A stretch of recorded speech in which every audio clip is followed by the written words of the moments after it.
Assalamualaikum warahmatullahi wabarakatuh. Sampurasun. Pemirsa, hiji warta nu parantos dugi kameja redaksi Bandung TV. Sejak kasangkakeun dina bidangan warta ku basa Sunda, Tanggara Pasundan, edisi Rebo Kaping 25 Februari 2026. Simkuring sawa salsabila nu baris ngadugikeun warta salengkapna. Program makan bergizi gratis MBG geus nyerep hampir 1 juta tenaga gawe di sakeliling Indonesia.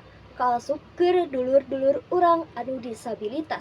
Salah saurangna nyaeta Latifah Kurniawati, umur 26 tahun, anu gawe di dapur MBG di Sukoharjo, Jawa Tengah. Sanajan boga keterbatasan fisik, Latifah tetap semangat mangkat gawe make sepeda listrik meunang tina hasil kesangna sorangan. Samemeh manehna teh tukang cilok anu penghasilanna teu tangtu. Ayeuna saprak milu program MBG ekonomi keluargana jadi leuwih kacepeng. Latifah ngerasa bungah pisan bisa gawe di SPPG Purwokarto.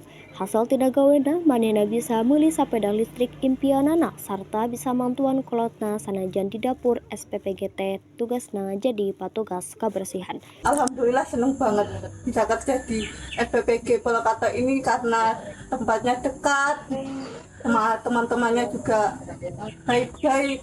Alhamdulillah selama kerja di SPPG Purwokarto ini saya bisa membeli sepeda listrik impian saya ini dan bisa membantu ekonomi keluarga.